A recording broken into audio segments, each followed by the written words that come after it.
Hey y'all, I hope you're well. Welcome to another episode of Healthcare Boulevard. This is a podcast where we shine more light on healthcare, and our goal here is to provide more options to people looking to choose healthcare as a career path, regardless of their background. My name is Sena Kakpomo, and I am your host and creator here. I thank you for tuning in. I appreciate your support. Remember, you can tune in on YouTube or wherever you get your podcasts. Without further ado, let's get into today's episode.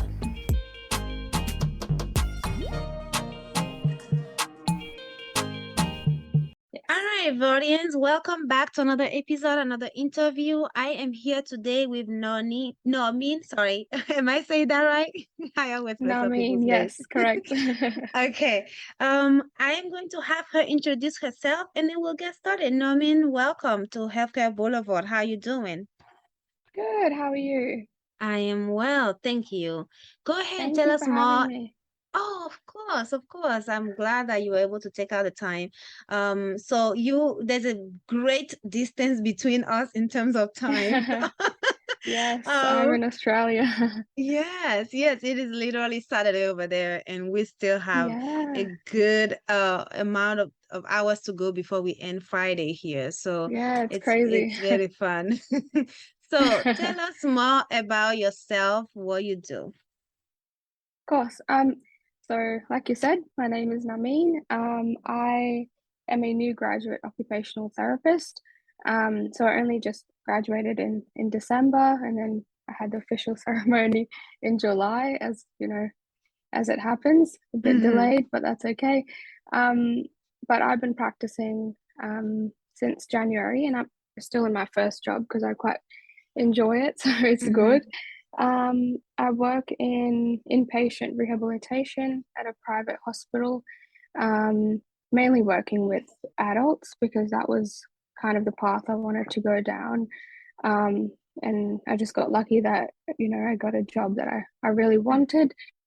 Um, but yeah, so during my study, I worked with children, which was awesome. But I just felt like um, adults is probably where I want to go after graduation. So yeah, I just started applying and got the job. So been working there for about 9 months. Yeah, it's been awesome. Okay, so you tell us more about your educational journey. Sure. So I started uni in 2018, and that was straight after high school. I got into the program, which was good. And then like I said, recently graduated. So that was about 4 years of education, studying OT. So what we had at our university was more practical than, sitting in a class, even though we had a bit of that too, but because it's such a practical profession, Mm-hmm. it was just better to be out there and practice and learn that way. Mm-hmm. So I had three really big placements, so 7 weeks and then 10 weeks, um, and my first placement was in third year. So we did start from first year, but it was more just part-time placement and observation. But around third year is when we started, getting a bit more into the OT world and started doing things a bit more independently. Um, and we call them block placements. So we get assessed and marked, and they're quite, yeah, quite big ones. Mm-hmm. But the ones before that were just quite small, and they were just to get us into the groove of things for when we do have big placements. So the first one was in mental health, acute, and also community. So some days of the week, I would be in community mental health with adults, and then sometimes some days of the week I would be in an acute hospital in the mental health ward, which was quite um, which was quite good to kind of give me an idea of how where OT fits into um, the mental health side of things. That's Mm-hmm. kind of where I started. So it was good to start off with that because obviously everyone talks about the physical aspect, but Mm-hmm. the mental health aspect, not many people talk about it. So it was good to get that experience there. And then my second placement was in a children's hospital in Brisbane City. And they put me into the orthopedic side of things. So I was mainly in, obviously orthopedics is an area, but within that there's lots of different areas, and they just thought it would be good to narrow down a little bit more. So they put me into limb reconstruction in children. So that was, following a traumatic injury where they needed limb reconstruction, or whether it was just a discrepancy that they were born with, and they went through that surgery, and we saw them before and after their surgery. So before, we would just kind of prepare them for the surgery mentally and, see what they needed, like pre-op, and then after their surgery, post-op, we would see them again to kind of, facilitate that return to school and those kind of occupations for children, because it was, majority of them were quite young children, although there were teenagers in that children's hospital. But I mainly worked with little children with return to school, how they will, dress themselves after a surgery, just following all the precautions and things like that. So it was quite good. And then the last placement I had was in fourth year, where I was in a large hospital again. Majority of my experiences are in hospital, and it was in the oncology area, on the oncology ward, which was quite interesting because before that I didn't quite understand how we would fit into that, but it was a lot of discharge planning as it goes, and it was if someone's cancer was in a spot in their brain where it affected one side of their body, and they had weakness on that side of the body, it's just rehabilitating that to facilitate their engagement in daily activities and things like that. It was a lot of verbal coaching, just making them comfortable while they're in hospital and things like that. So I've had quite different experiences every time, which I'm really grateful for. It's not the same thing every time. So yeah. And while I was working, I just worked with children, like I said, in an early learning center, early intervention, with children with autism. So yeah, autism was a large focus there. Okay. So I had a bit of everything, which was good. Right. Now, bringing it back a little bit, how was Yeah. your decision to become an OT? Yeah. So not a lot of people know about OT. So when I was in year 12, I was the same, didn't know much about it. When I first came across it, coincidentally, my sister is an OT, so that's kind of how I, heard about the profession. And then I did my own research. I, asked my sister questions, and because I was a little bit confused about what I wanted to do. I knew I wanted to be in the health profession, but I just didn't know exactly what I wanted to do. I couldn't see myself doing anything other than health. But again, I just didn't know, because there's so many different things you can do. Right. So I talked to my sister a little bit. She would tell me, what she does day to day. I did my own research, kind of, looked around. And then I thought, oh, that, sounds like a really rewarding profession. But it's not until you start studying the degree that you realize that, while you practice, you realize a bit more about it, and you get that experience, and you say, is this something I want to do for the rest of my life? So I thought, I'll just go in. If I don't like it, I'll just, do something else. But I started the degree, and I loved it. So I just thought I'd, continue doing that. But I'm a little bit of in a different area to my sister. So we kind of had that. I didn't really know much about the areas that I was going into, because they were quite different to my sister. But then once I started, practicing and learning, I thought this was, it's a really broad profession, and there's something to learn every day pretty much. So Mm, yeah, I stayed, and it was just good to, help facilitate people's daily activities, even if mhm, it's just, brushing their teeth, which so some people that's very meaningful, and mhm. suddenly they can't do it for, a neuro or orthopedic reason, and they just, you know, feel very debilitated by it. So it's really quite Right, rewarding to be able to facilitate that. right.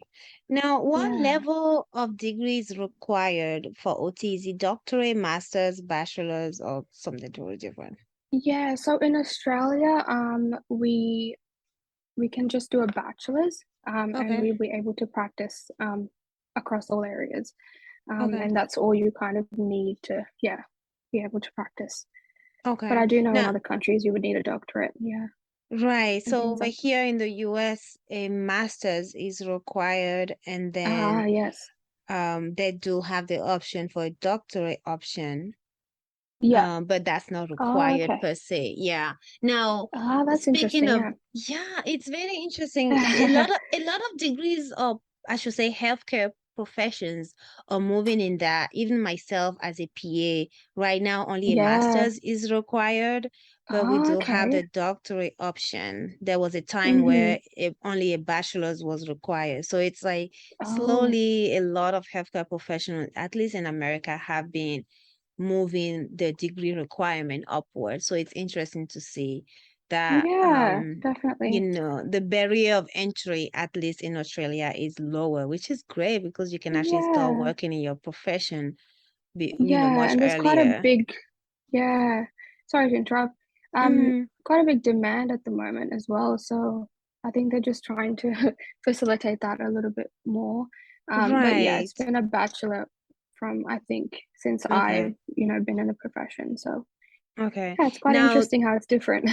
yeah. Now, do you have the option for a master's if you want to continue your education in that field?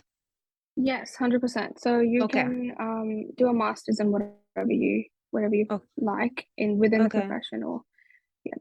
Okay. Now, how would you Yeah. describe an occupational therapist to somebody who's not familiar with the profession? Yeah, of course. So everyone has different definitions because it means Mm-hmm. different things to a lot of people, but I guess I'd just go off what I would describe it as. So as an occupational therapist, we kind of work with people, whether you call them clients or patients or communities, to enable their daily activities, whatever is, meaningful to them and whatever their goals are. So that can be things around self-care, like being able to shower, toilet, do your grooming, things like that. It could be leisure, activities that you want to get back to, or it could be productivity, so unpaid or paid work. Mm-hmm. Um, for a certain reason, physical, mental, or medical or otherwise, a person can't engage in the meaningful activities that they used to do previously. We work with them to help them to get back to doing those activities. So whether that's by changing the activity, prescribing equipment, rehabilitation, whatever it kind of requires to be able to engage in those activities again. Mm-hmm. Mm-hmm. Yeah. Now, I'm sure, or maybe I'm wrong about this, but being in the profession that you are, in the activity that you are helping patients with, I'm sure Mhm. you well, answer this first. Do you have cases or situation wherein you are not, it's not probable to return the patient to their full capacity before the incidents or the illness that they endure? Yeah. Okay. So in Yeah. that situation, So, yeah. mm-hmm. No, go ahead. Oh, okay. Yeah. Would you like me to answer that first? Yeah, yes, yes. Yes. Yeah. So, in a lot of cases, that is correct. Where obviously it's, because of a very big event, they can't fully functionally, they can't return to their previous level of function, is what we call it. Mm-hmm. And then they have a new baseline, and this is kind of what it's going to be for the rest of their life basically. So in that scenario, we again do what we can to help them get to the independence that they need to. So for example, if someone has a stroke, obviously they've got the hemiplegia on the one side. Depending on how dense it is, for some people it's able, you're able to get that strength back and you're able to get that function back. For some people it's so dense that it's very limiting in what we can do and what is possible basically. So connecting those pathways again, sometimes it can be a lot easier for some people and a lot harder for others. So if someone has say a dense hemiplegia, so we'll just go with that scenario, because it's obviously very different to how they used to be. So suddenly they have basically no movement or very limited movement in their upper limbs and lower limbs, and because we mainly deal with upper limb, we do everything we can, rehabilitate as soon as they come in, but sometimes it doesn't reconnect the pathways. In that case, what we do is refer them to either community services, or we have something called NDIS here, so National Disability Insurance Scheme, and NDIS is for people that are under 65. And then there's other things, other community services, people over 65. So we try to put into place everything that they would need to be able to go back home and be safe to engage in the activities that they need to. Sometimes we prescribe assistive equipment to be able to shower themselves, dress themselves, and if that's really not possible on their own, then they would need to utilize some services, or we make sure that if there's no services, that there's at least someone at home that could help them. So it's just mainly around safety and independence that we deal with. Yeah, it's quite tricky when you have a patient who was fiercely independent before the stroke, and then now they have the stroke, and now they're just like a wheelchair bound, or they can't do much themselves. And then obviously that requires a lot of verbal coaching as well, to just say that it's very normal what you're experiencing with a stroke. It's not your fault, or it's not that so a lot of people feel quite debilitated by that, but we do everything we can to facilitate independence, even if it's just sitting on a wheelchair brushing their teeth, because even that, for some people, they haven't been able to do it since the stroke, and like once they're able to do it, it's such a big deal for them. So it's quite good to see them achieve things like that.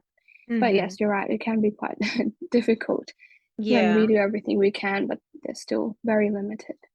And what are some challenges you faced?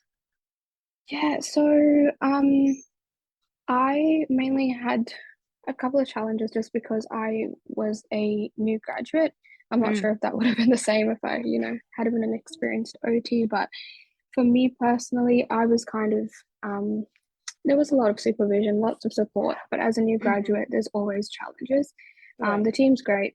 It's just about the fact that you're kind of learning while doing the job. So especially in rehabilitation, we have lots of different assessments and treatments, and it's just, you kind of just have to think, oh, what would this person need, what kind of assessments can I do on them to get the biggest possible outcome, what can I, so it's just kind of learning those assessments and treatments. So I was kind of learning, but then I would also be doing them. So it was just scary that, maybe I'll mess up because it's the first time that I'm doing them or learning about them. You could, read the manual, but once you obviously actually doing the assessment, it's quite different. So I always just had that fear and that imposter syndrome, like every new graduate has. I'm like just wondering if I'm doing everything right, but yeah, the team's great. They just say you're a new graduate, it's completely okay to feel that way, but you're like you're getting there. If you want support, just come to us. So yeah, it was quite a bit of a challenge when I first started it because it's been, 9 months that I've kind of gotten in the groove of things. But Mm-hmm. yeah, still that imposter syndrome. No, that's understandable. Yeah. Even all the way across the world, I totally agree with your team on Yes, that. 100%. Every new grad has that gene And I of guess like, you're always learning, so right. it's And it not like you doesn't know matter how everything. competent you are, you just have that like, man, I don't know what I'm doing even. Yeah, everyone feels that way. Yeah. Yeah, yeah, but no, that's totally understandable. I'm sure this time next year Yeah. you feel, even right now, I'm sure you already feel much more confident than you did, Thank at the you. beginning of the year. Slow Yeah, I progress. know. Oh, always. Um, yeah, yeah. Now, how is work-life balance? Yes, so it's quite doable for me. Of Okay. course there's always burnout, but Mm-hmm. I kind of work Monday to Friday, Mm, and then we have the weekend off to kind of just relax. Um, so, and then every month they kind of give you a day off as well, so you can pick whatever day you want off. In that's my nice. current job, yeah, and a lot of other jobs in the community and things like that also do that, where they kind of give you that opportunity to just have a couple of days off, because obviously the job that we're doing is, emotionally draining. It's physically draining. It's Mm-hmm. you just kind of need that time to yourself. There's compassion fatigue involved and all of that. So they just, really look out for you, which is good. And they don't, make you kind of work overtime or anything like that. So at the moment, my work life balance is quite good. I mean, over the weekend, I just make sure that, I socialize, but also have some downtime to myself, Mm-hmm. because Mm-hmm. on the job, it's continuously social. If you're not talking to the patient, you're talking to the multidisciplinary team. If you're not talking to this person, you're talking to that person. So it's very social. Right. Um, so over, my days off, I just make sure that, I give myself that downtime. And Mm-hmm. that's how I and also engage in activities that I really love. Like I love to do a bit of photography, love to, swim, whether that's um, in at the beach or in the pool. Mm-hmm. Um, so it's just quite, good to just do things that are your own hobbies. And yeah, so I just try and see how I'm feeling. If one week it's been really stressful and difficult, I make sure that that weekend I do more things that I really love to do and just Mm-hmm. reconnect with myself. And then other weeks it's a little bit less stressful, and then I try and go out with friends and make sure that my social battery isn't dead Right, by right. the time I, by the time it's Monday. So yeah, it's just kind of balancing the activities that you do on your days off as well. Mm-hmm. So yeah, Mm-hmm. but I guess it's something we keep learning about ourselves as well. Because obviously I've just graduated. I don't know, exactly what I need to be doing. So I just kind of listen to my body, my mind, and um, yeah, just try and have a balance between work and in life, and Mm-hmm. not and try not to think about my patients on my days off, even though it's quite hard to switch it off. But it's just, because you're so worried about them and you care about them and you just want them to be okay. It's hard to switch it off, but Right. it's very, very important to do that. Yeah. Mm-hmm. So still Mm-hmm. learning how to do that, but that's an ongoing challenge. Yeah, it definitely, from experience, it definitely get easier with time. I remember Yeah, when I that's what I would first think too. started working, I was like, sometimes I would wake up like with some of my cases, like, did I do everything I was supposed to do for that patient? Like, Oh, I've gone always. back, Yeah. you're just like, but with time and more experience and more confidence, you get to, Mm-hmm, mm-hmm, feel like, okay, I did everything for that patient. I'm going to mm-hmm. close the book and move on to, Mm, the next patient, or just deal with my own life and just be open-minded and yeah. just relax. Yeah, it definitely comes with time. Yeah. I get That's that. reassuring. Yeah, I it's good. get Yeah, because that. I'm still learning. Yeah. Yeah, But yeah, yeah. even when I talk to my other, new graduates that have graduated with me, it's the same story. They just, but I think it's with experience and Mm-hmm. confidence, like you said. Yeah, it'll happen. Absolutely. Yes, absolutely. Absolutely. Yeah.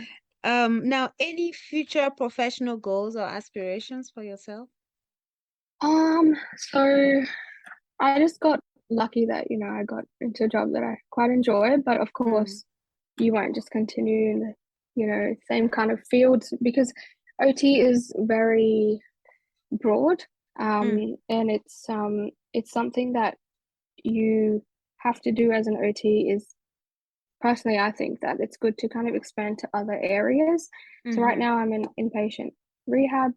Maybe I can, expand to if I want to keep working with adults for now, I can, go to an acute setting rather than a private hospital would be a public hospital, and just kind of expanding that way and just getting that experience, mm-hmm, because I feel like obviously I've had the experience in placement where I've gotten a bit of a taste for whatever I was put into, but mm-hmm, again, there's so many different areas that I haven't yet explored. So it would be good to, even if I work in my current job part-time because I love it so much, I think it's good to kind of get that experience in other areas. mm-hmm, Maybe, maybe I'll start working with children at some point, or maybe, mm-hmm, teenagers or young people in mental health and things like that. So I think that would be my goal at the moment, is to mm-hmm. just and try everything and then see what Oh, you what I really love, love and it, then settle. Mm-hmm, yeah, and then kind of just obviously work majority in that, and then obviously progress to like a senior role. mm-hmm, Obviously that's a little while away, but mm-hmm, um, mm-hmm, that would be definitely a goal. And then I also want to teach, so I don't necessarily want to be in a university type of situation, but mm-hmm, I would like to have students on placement, mm-hmm, and teaching, kind of giving my experience. mm-hmm. Um, and yeah, I think it would be good to kind of facilitate, the next Absolutely. generation of OTs. Right. Right. Absolutely. Yeah. That's what it is, right? Learn something and you teach something. Yeah, pass it on. Yeah. Yeah. There's no point Exactly. keeping it to yourself. Yeah. Okay. So yeah, I guess that would be something. Okay. Now, oh, one more question that I totally missed on it was, do Of you course. have a certification that you had to, like a board exam, like a big test that you had to take after school, after completing school Oh, in order to practice? okay. So during high school, so mainly 11 and 12, what happens here is they give you a choice of subjects. So Mm-hmm. at that point, it's sort of like if you know what you want to do, there's prerequisites for those degrees that you have to do while you're in school. Okay. And then yeah, and then if you do, obviously if you pass those, they are kind of facilitating um, facilitating you to get into that degree. Mm-hmm. So I obviously didn't know much about what I wanted to do, but I knew it was something health related. So I made sure I did biology, maths, um, I did health, and like things like that I thought would get me into a health degree, even though I don't know exactly what I want to do. So you have Mm-hmm. to have those prerequisite subjects, and if you don't do them in high school, you kind of do them outside of high school, and Mm-hmm. make sure you get that certification for that Right. subject before you do that go into that degree. You can also do bridging pathways, so you can do a degree that's either related to what you want to get into. If you don't get the marks that you wanted to get into the degree that you want to, you do another degree in university. Um, that would be the bridging pathway for you to get into the degree that you want. So it's a couple of extra years Mm-hmm. to get into what you want. But I mean, a lot of people do it because obviously they've got this passion for something Mm-hmm. that they don't see themselves doing anything else. So yeah, there's quite a few ways that you can do, but I don't think because obviously since it's been 4 years, so Right. things change. But when I was there, you did a exam in high school. We had like a what we called QCS, and it was an exam that everyone had to do in year 12, and that gave you a score, Mm-hmm. which was kind of something you have to look at if you wanted to go into go into the degree you want. So Okay. with with that one, it was if you got a we call them OPs at the time. It's the system's changed now, but it's quite similar. So it's applies now too. But mainly basically what the idea was that if you got an OP1, that would mean that's the best you can get, and then it goes till 25. So the higher the number is, the kind of The lower worst the the score. Uh-huh. yeah, Mm-hmm. exactly. Mm-hmm. So OT at that time was, um if I can recall it correctly, to get into OT you had to get an OP 6 or 7, Okay. and above. Yep. And if you didn't get that score, for example, and you really absolutely wanted to do OT, then you would obviously graduate year 12, go do something else that would, give you the GPA that you need to get into Mm-hmm. OT, and then you apply for OT. So there Okay. was, I guess, that QCS was a big exam that you had to do in high Mm-hmm. school. Um, Mm-hmm. at the moment, the system's a little bit changed, but the idea is quite similar. Okay. And then once you're done with Yeah. your bachelor's degree, do you have another test you have to take, or you're done? You No, can you go can and practice practice. straight away. Yeah, Okay. you All can right. practice straight away. Yep. Okay. Beautiful. Now, lastly, Yeah. do you have any word of advice for any of our listeners who may want to become an OT, especially in Australia? Yeah, of course. So I just, once I've come into it and seen the different aspects of it, I think it's a great profession because it's so, and I'm not just saying it because I am one, but it's Right. quite broad. So I think there's something for everyone. You can Mm-hmm. work from, you know, like infants to palliative when someone's, about to pass away. So it's like birth to death basically. And then Right. obviously you've got the mental, physical aspect. So whatever interests you, I think there's something for everyone. So it's quite a good, sustainable profession. Mm-hmm. And like I said, in Australia, it's quite high in demand. So it's a good Mm-hmm. time to kind of join. There's lots of opportunities, and everyone's kind of looking for an OT. Okay. And it's quite a new profession as well. So I think that it would just progress, and keep expanding, which is at the moment it's quite new still. Right. Um, so yeah, I think it's quite a good opportunity to join the profession, and it's like I said, very very rewarding. Because it's the little things like you don't think about buttoning your shirt and how frustrating that would be Mm-hmm. you know after you break your arm or something, Mm-hmm. until you can't do it. And it's Mm-hmm. just it's so rewarding to be able to facilitate those little things. And in your mind, you're like, oh, it's just a button. But Right. to But when that you can person, do it, yeah. Mm-hmm. yeah, to that Yeah. person, it's everything. Because Yeah. independence, I think, is important for everyone. Yeah. So it's quite rewarding to see those little changes, and know that you've kind of worked with that person to facilitate that. I think it's a really good feeling, personally. So yeah, so I think it's just something to obviously suss out for each person, but personally, I think it's quite good, and it's also something like the advice I would give is to try most areas. So try what you like, because Mm-hmm. sometimes go into an area of OT and it doesn't, it's not for you. But that doesn't mean that OT isn't for you. So Right. it's you just have to kind of explore different areas, and I'm sure there'll be something you like.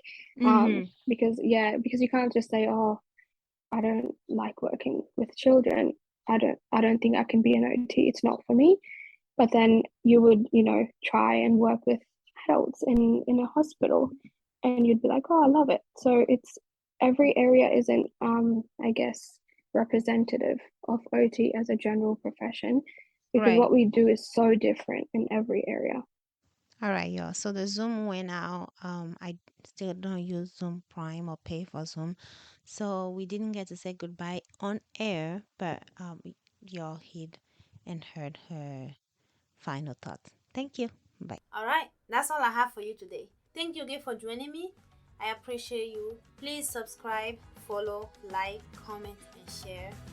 And stay blessed.